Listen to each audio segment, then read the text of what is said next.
전 세계에서 한국만큼 독특한 역사를 가진 나라가 또 있을까요? 식민 지배를 겪고도 굴하지 않고 세계적인 강국으로 성장한 한국, 그리고 강자에게는 당당하면서도 약자에게는 한없이 관대한 모습을 보여주는 한국인들의 특별한 정신에 대해 깊은 관심을 가지고 있는 한 일본인 기자가 있습니다. 할머니의 일기장을 통해 과거의 아픈 진실을 마주하고 현재를 살아가는 한국인들의 모습을 새롭게 발견하게 된 그녀의 이야기를 지금부터 자세하게 들어보시죠. 저는 아사히 신문의 수습기자 마키노 레이카입니다. 올해 26살이고 와세다 대학교 국제관계학과를 졸업했어요. 제 가족은 일본의 정치계에서 꽤 영향력 있는 편인데요. 할아버지는 전 중의원 의원이셨고 아버지는 현재 지방 정치인으로 활동하고 계십니다. 어릴 때부터 저는 늘 주변 어른들의 기대 속에서 자랐죠. 정치인 가문의 딸이라는 무게감을 항상 느끼며 살아왔어요. 하지만 저는 정치보다는 언론인의 길을 선택했습니다. 진실을 추구하고 세상의 이야기를 전하는 일이 제게는 더 매력적으로 다가왔거든요. 아사히 신문에 입사한 지 이제 1년이 조금 넘었습니다. 수습 기자로서 여러 사건을 취재하며 바쁜 나날을 보내고 있었죠. 그러던 어느 날 편집장님께서 저를 부르셨어요. 마키노 군, 동아시아 청년들의 정체성이라는 특집 기사를 맡아볼 생각 있나? 순간 가슴이 뛰었습니다. 수습 기자에게 특집 기사라니 쉽게 오는 기회가 아니었거든요. 네, 꼭 맡아보고 싶습니다. 제 대답에 편집장님은 빙그레 웃으셨어요. 이번 특집은 한국, 중국, 일본의 청년들이 서로를 어떻게 바라보는지에 대한 내용이야. 특히 한국의 젊은 기업인들을 중심으로 취재를 해보면 좋겠어. 요즘 한국의 젊은이들이 세계 무대에서 두각을 나타내고 있거든. 그렇게 저는 서울행 비행기에 올랐습니다. 사실 한국에 대해서는 그다지 좋은 감정을 가지고 있지 않았어요. 어릴 때부터 들어온 이야기들과 뉴스 보도를 통해 형성된 고정관념이 있었거든요. 반일 감정이 심한 나라, 과거에 집착하는 나라 정도였죠. 하지만 서울에 도착하자마자 제 생각이 얼마나 편협했는지 깨달았어요. 활기 넘치는 도시의 모습과 세련된 문화, 그리고 무엇보다 젊은이들의 당당한 태도가 인상적이었죠. 첫 취재 대상은 AI 스타트업 대표 박진우 씨였습니다. 30살의 젊은 나이에 실리콘밸리에서 투자를 받고 글로벌 기업들과 당당히 경쟁하는 사람이었어요. 우리는 더 이상 과거의 한국이 아닙니다. 실력으로 인정받고 당당히 경쟁하는 게 우리의 방식이죠. 미국이든 중국이든 좋은 기술과 아이디어가 있다면 두려울 게 없어요. 박진우 대표의 말에서는 자신감이 넘쳤습니다. 그것도 근거 없는 자신감이 아닌 실력을 바탕으로 한 당당함이었죠. 이어서 만난 스타트업 대표들도 비슷했어요. 그들은 과거에 얽매이지 않고 미래를 향해 달려가고 있었습니다. 특히 인상적이었던 것은 그들의 협상력이었어요. 일본 기업과 협업할 때도 우리는 대등한 파트너로 접근합니다. 과거에는 일본 기업들이 우리를 무시하는 경향이 있었지만 이제는 달라졌어요. 우리의 기술력과 시장성을 인정하니까요. 취재를 하면 할수록 제가 알고 있던 한국과 실제 한국의 모습 사이에는 큰 차이가 있다는 걸 깨달았습니다. 특히 젊은 세대들의 모습은 제 예상을 완전히 뛰어넘었죠. 그들은 강자에게는 당당하게 맞서면서도 약자에 대한 배려를 잊지 않았어요. 개발도상국 스타트업들과의 협력 프로그램을 운영하고 후발주자들을 위한 멘토링을 제공하는 모습들이 인상적이었습니다. 취재를 마치고 호텔로 돌아와 노트북을 펼쳤습니다. 화면 속 빈 문서를 보며 한참을 생각에 잠겼어요. 제가 쓰려는 기사가 일본 독자들의 고정관념을 깨뜨릴 수 있을까? 그들은 변화된 한국의 모습을 받아들일 준비가 되어 있을까? 하지만 저는 결심했습니다. 있는 그대로의 진실을 전하기로요. 그것이 바로 제가 선택한 언론인의 길이니까요. 동아시아의 새로운 물결, 한국 청년들의 당당한 도전. 제 손가락이 키보드 위에서 바쁘게 움직이기 시작했습니다. 서울에서의 취재를 마무리하고 마지막 인터뷰를 준비하던 그때 갑작스러운 전화가 걸려왔어요. 아버지였죠. 레이카 할머니가 돌아가셨단다. 순간 머리가 하얘졌습니다. 할머니는 제게 특별한 분이셨어요. 정치인 가문의 엄격한 분위기 속에서도 늘 저를 따뜻하게 감싸주시던 분이었죠. 지금 당장 도쿄로 돌아가겠습니다. 급하게 편집장님께 연락드리고 귀국길에 올랐어요. 할머니와의 마지막 대화가 떠올랐습니다. 제가 기자가 되겠다고 했을 때 유일하게 할머니만이 저를 지지해 주셨죠. 레이카, 세상에는 우리가 모르는 진실이 많단다. 그 진실을 찾아내는 것이 너의 몫이 될 거야. 당시에는 그저 응원의 말씀으로만 들었는데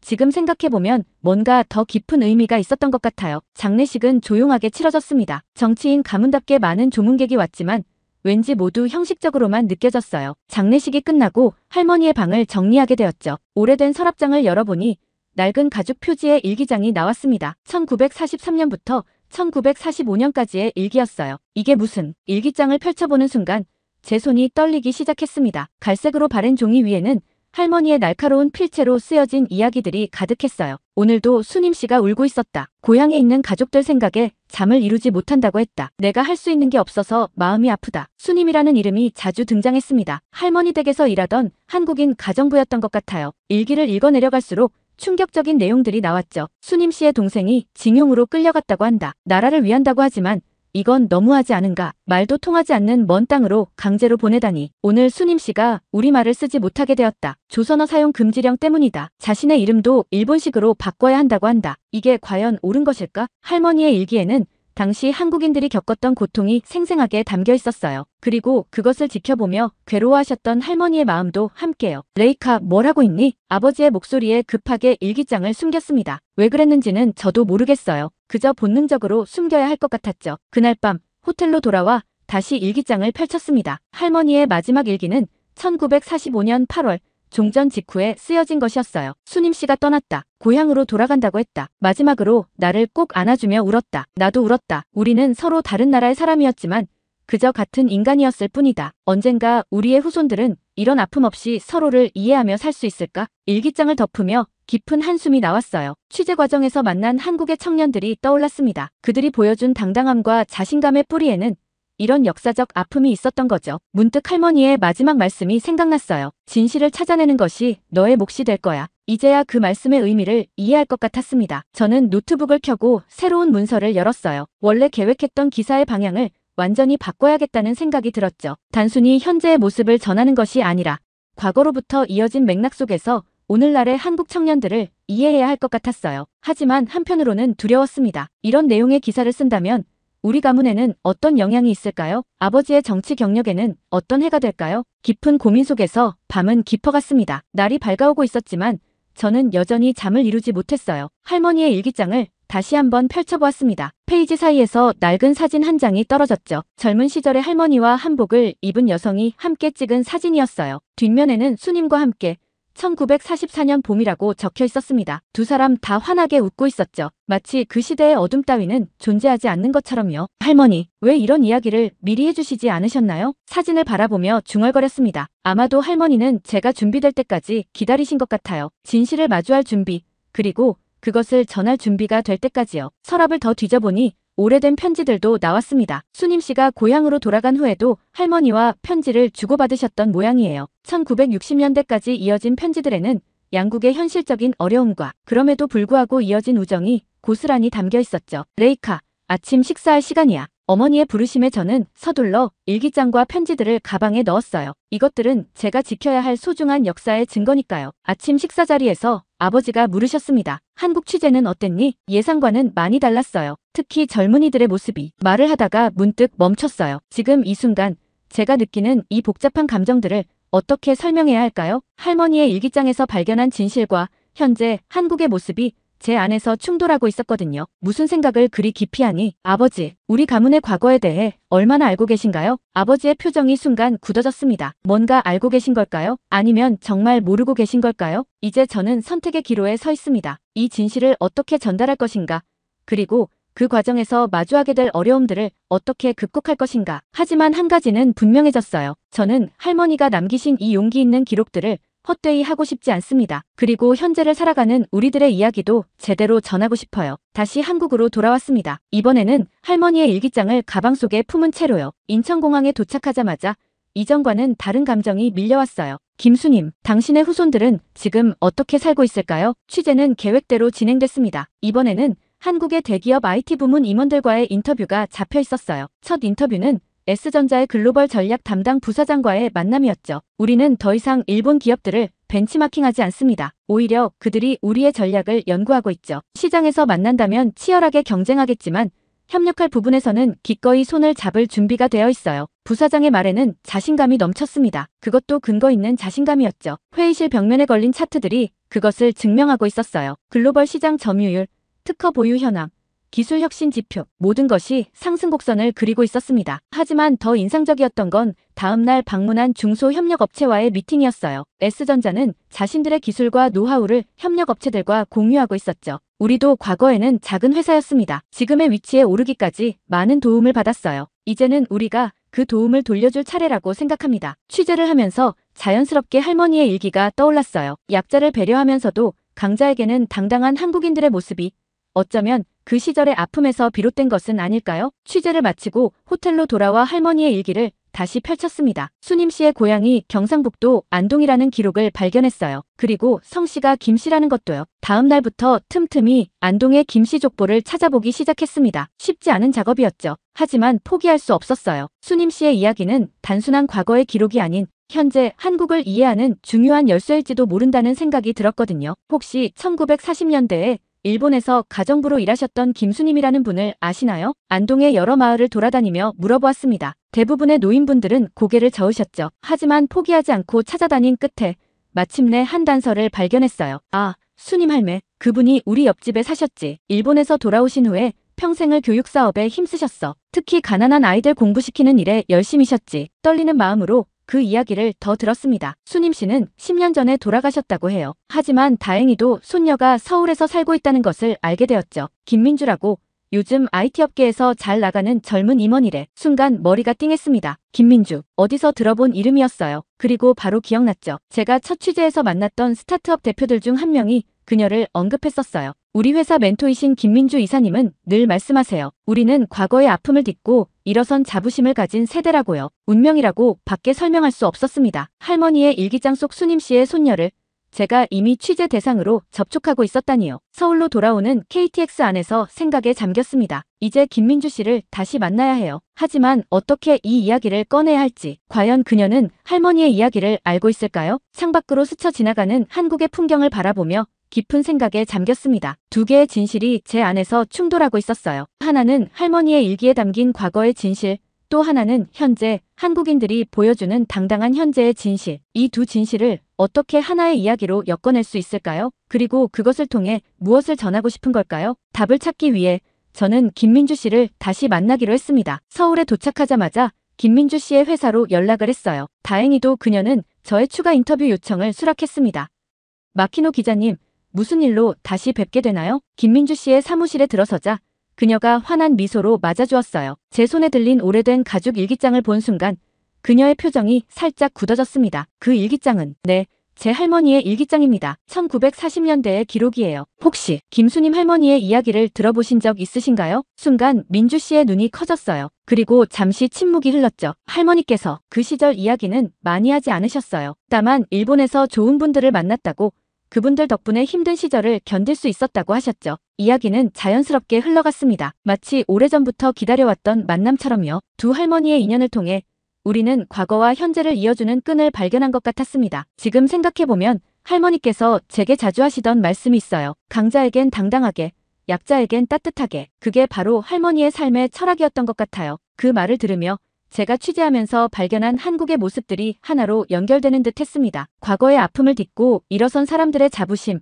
그리고 그것을 바탕으로 한 새로운 미래를 향한 도전. 이제 저는 어떤 이야기를 써야 할지 조금은 알 것 같아요. 단순한 현상 보도가 아닌 깊은 역사적 맥락 속에서 오늘날의 한국을 바라보는 이야기를 쓰고 싶습니다. 김민주 씨와 헤어지며 우리는 다음 주에 다시 만나기로 약속했어요. 그때는 그녀도 할머니의 일기를 함께 읽어보고 싶다고 했거든요. 호텔로 돌아오는 길에 서울의 밤거리를 걸으며 생각했습니다. 과거와 현재는 결코 분리된 것이 아니라 하나의 긴 이야기로 이어져 있는 거죠. 그리고 그 이야기를 제대로 전하는 것, 그것이 바로 제가 해야 할 일인 것 같아요. 이것을 한번 보세요. 약속한 대로 다시 만난 김민주 씨 앞에 할머니의 일기장을 펼쳤습니다. 그녀의 눈빛이 일기장의 낡은 페이지 위를 천천히 훑어내려갔어요. 1944년 8월 15일. 오늘도 수님 씨는 딸의 소식을 기다리고 있다. 부산 조선소에 강제징용되어 간 지 벌써 1년이 지났는데 편지 한 통 오지 않는다고. 민주 씨의 목소리가 떨렸습니다. 그녀의 할머니인 수님 씨의 이름이 등장하는 부분에서는 특히 그랬죠. 저는 몰랐어요. 할머니께서는 이런 이야기를 한 번도 하지 않으셨거든요. 그저 힘들었던 시절이었다고만 하셨죠. 민주 씨의 사무실 창 너머로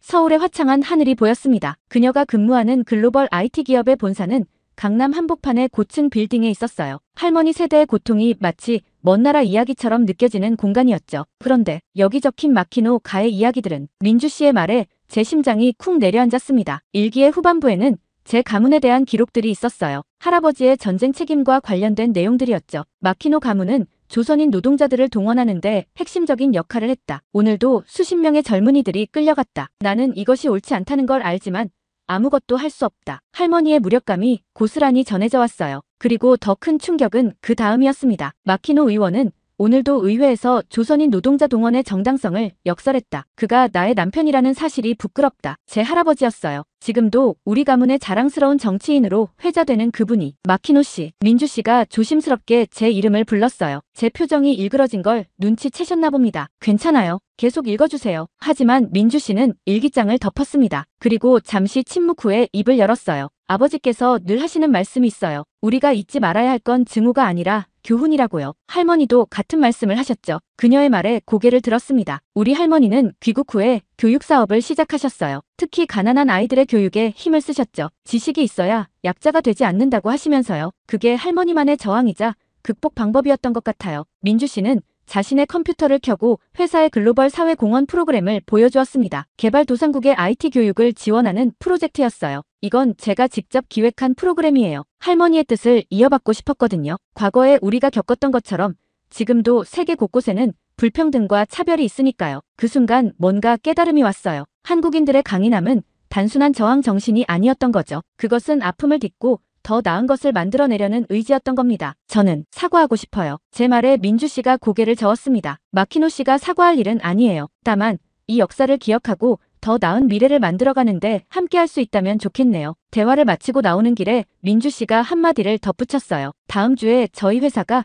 일본 기업과 중요한 협상을 앞두고 있어요. 마키노 씨가 그 과정을 취재해보는 건 어떨까요? 우리가 왜 이렇게 당당할 수 있는지 어쩌면 더 잘 이해하실 수 있을 것 같아서요. 그렇게 우리의 만남은 새로운 국면을 맞이했습니다. 호텔로 돌아오는 길에 멈춰선 곳은 광화문 광장이었어요. 늦은 저녁이었지만 여전히 많은 사람들로 붐볐죠. 민주 씨의 말이 떠올랐습니다. 그녀는 이 광장에서 일어난 평화로운 시민혁명에 대해 자부심을 가지고 이야기했었어요. 우리는 폭력 대신 대화를, 증오 대신 이해를 선택했어요. 그게 바로 우리가 배운 교훈이니까요. 광장 한켠에 있는 벤치에 앉아 노트북을 펼쳤습니다. 오늘 취재한 내용을 정리하면서 새롭게 알게 된 사실들이 머릿속을 맴돌았어요. 우리 가문의 과거, 그동안 왜 아무도 이야기하지 않았을까요? 아버지는 알고 계셨을까요? 그리고 할머니는 왜 그토록 오랫동안 이 비밀을 간직하고 계셨을까요? 한참을 고민하다 아버지께 전화를 걸었습니다. 아버지, 할아버지의 과거에 대해 얼마나 알고 계신가요? 긴 침묵이 이어졌어요. 그리고 마침내 아버지의 무거운 목소리가 들려왔습니다. 레이카, 미안하구나. 내가 언젠가는 알게 될 거라고 생각은 했지만 아버지의 이야기를 들으며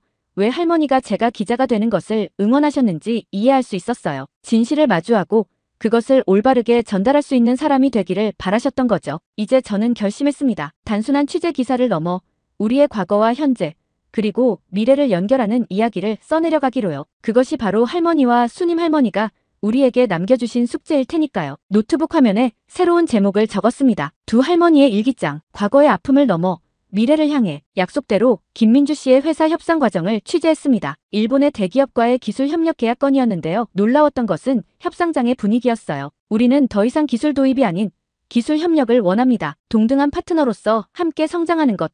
그것이 우리의 목표입니다. 민주 씨는 협상 테이블에서 당당했습니다. 그녀의 말에는 과거의 한이나 원망이 아닌 미래를 향한 비전이 담겨 있었죠. 취재를 마치고 기사 초안을 작성했어요. 하지만 손가락이 자꾸 멈췄습니다. 어디까지 써야 할까요? 할머니의 일기장에 담긴 진실을 어떻게 담아내야 할까요? 마키노 씨, 잠시 시간 되십니까? 편집장님의 호출을 받았습니다. 아직 기사를 제출하지도 않았는데 왜일까요? 일본 총영사관에서 연락이 왔더군요. 당신이 민감한 과거사 문제를 취재하고 있다고. 순간 가슴이 철렁 내려앉았어요. 아버지께서도 연락이 왔습니다. 레이카, 내가 무슨 기사를 쓰려는지 알고 있다. 하지만 그건 우리 가문에게는 치명적일 수 있어. 압박감이 몰려왔습니다. 편집장님은 기사의 수위를 조절하라고 했고 아버지는 가문의 명예를 생각하라고 하셨죠. 며칠 동안 잠을 이루지 못했어요. 노트북 앞에 앉아있지만 키보드를 두드릴 수가 없었습니다. 그러다 문득 민주 씨가 떠올랐어요. 혹시 시간 되시나요? 늦은 시간이었지만 민주 씨는 배려해 주었습니다. 회사 근처 조용한 카페에서 만났어요. 민주 씨는 어떻게 그렇게 당당할 수 있나요? 과거의 아픔을 안고도 어떻게 그렇게 앞만 보고 갈 수 있는 건가요? 민주 씨는 잠시 생각에 잠기더니 말했습니다. 할머니께서 늘 하시던 말씀이 있어요. 과거는 잊어서는 안 되지만 미워하는 것과는 다르다고요. 우리가 당당한 건 과거를 직시하고 그것을 발판으로 성장했기 때문이에요. 그녀의 말은 계속되었습니다. 마키노 씨, 당신이 쓰려는 기사는 단순한 과거사 고발이 아니잖아요. 그건 화해와 성장의 이야기예요. 두 할머니의 우정이 보여주는 것처럼 우리는 서로를 이해하고 존중할 수 있어요. 그 순간 모든 것이 명확해졌습니다. 제가 써야 할 것은 증오나 비난의 이야기가 아니었어요. 이해와 성장, 그리고 미래를 향한 희망의 이야기를 써야 했죠. 호텔로 돌아와 다시 노트북을 펼쳤습니다. 이번에는 주저함 없이 키보드를 두드렸어요. 과거의 상처를 딛고 일어선 사람들이 있다. 그들은 더 이상 약자가 아니다. 하지만 그들의 강인함은 단순한 저항이나 증오에서 비롯된 것이 아니다. 그것은 이해와 성장을 향한 의지, 그리고 더 나은 미래를 만들고자 하는 열망에서 나온 것이다. 기사를 쓰면서 할머니의 마지막 일기를 떠올렸어요. 언젠가 우리의 후손들은